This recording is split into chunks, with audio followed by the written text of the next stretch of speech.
What is going on? This video is going to be a little bit of a follow-up to the last video, which you can see up here, a little link if you haven't gone and seen that one yet. Go check that out, or you can watch them both. But what happened in that video is we were going through just driving sort of aimlessly, looking for just cool stuff to shoot to show how this film, Kodak 400 Tri-X, looks at normal speed, box speed, you would say. It's rated at 400, then rated at 800 push to stop, then rated at 1600 push 2 stops.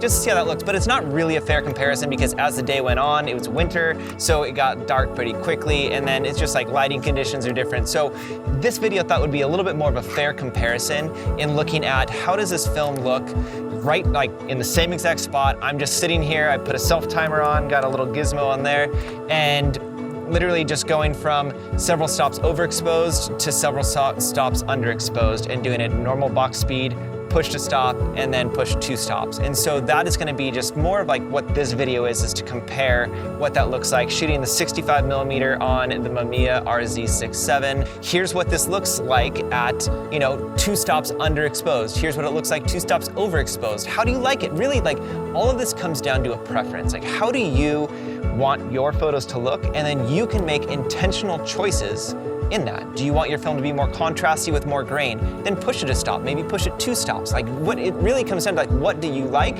What are the results you're trying to get? And then what we're trying to do is do some of that legwork for you so you don't have to sit here and spend, several hours pushing film. You spend the money to do it, trying to see what it looks like. Here's a test for you to see. So we're just gonna do a quick comparison of looking at, this is at box speed, going from a couple stops underexposed. This right here would be our proper exposure. So we're at 1 stop, 2 stops, and then we did several stops over, just to sort of see what ends up happening. And then when we look at pushed 1 stop, now this is the proper exposure up here. Or maybe we could even go either here or here. And at +2, we're then down right here. This would be considered a contact sheet, and it's showing, here's the negatives side by side. This is 1 roll. With that, it just wanted to give you an example. So when we're a couple stops, so this would be the proper exposure here. And so this is now 2 stops underexposed. What happens is you just lose a lot of this detail. I mean, this, because it's so bright, if you look at the side of the truck, it's so bright. This is actually a good exposure on the truck where it's a little overexposed over here, but you still have the detail. But in here, you just you lose the shadow details. What you could do, I mean, this is all for look. You could underexpose your film, and then when you're editing in Lightroom or Photoshop, you can then bring up the shadows. But what ends up happening is they get really muddy, and now you've lost this detail up in the shadows. The thing is, the thing that we're going to look at is when we have the proper exposure and you're pushing the film, sort of really what does happen to the shadows and how much detail is lost. Like if you're looking up in this one, you can still see up in these rafters up in here, but then when you go towards pushing to stop, yeah, the detail's gone all the way up until about this frame. And then in pushing it 2 stops, I mean, this is just like black, black, black. Right? Even in when I would say, this is probably the best exposure here. And if I was to edit this, I would still probably bring the blacks a little bit blacker. This is just a straight scan. I wanted to try to show you what these look like straight out of the camera, straight into a scan without doing any sort of manipulation. So what I wanted to do here was take the 3 proper exposure from these rolls at push 2 stops, push 1 stop, and then box speed to just see if we can compare.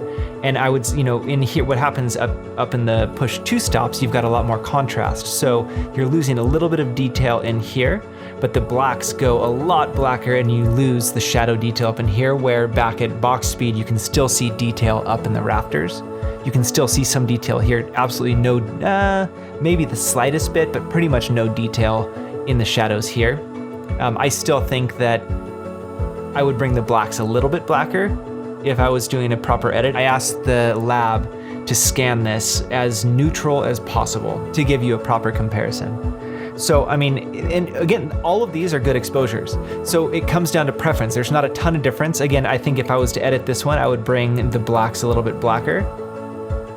Pushing it 2 stops, I mean, if I was to go on these, I'd sort of like the push 2 stops. I think pushing it 1 stop works well enough, especially if you were to bring down the blacks and bring up, I would probably bring up the brightness a little bit and then bring down the blacks. But all these are good. Again, it's total preference. Some of you might like this better, some of you might like this better, and some of you might like this better. I mean, I would love to hear from you which you do like better, and how, if you shoot Tri-X, how do you shoot it? So that one was quick and dirty. Hopefully it was helpful, and really would love to hear down in the comments below which do you like best? Do you like it underexposed? Do you like it overexposed? Do you like it box speed? Do you like it pushed +2?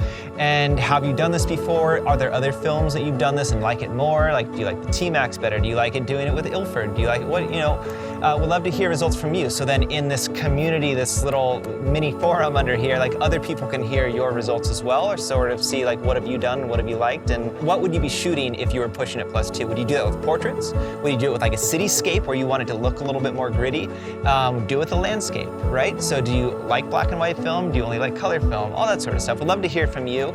Again, this is just a resource to try to help you learn how to shoot film better or make different choices with what you're doing.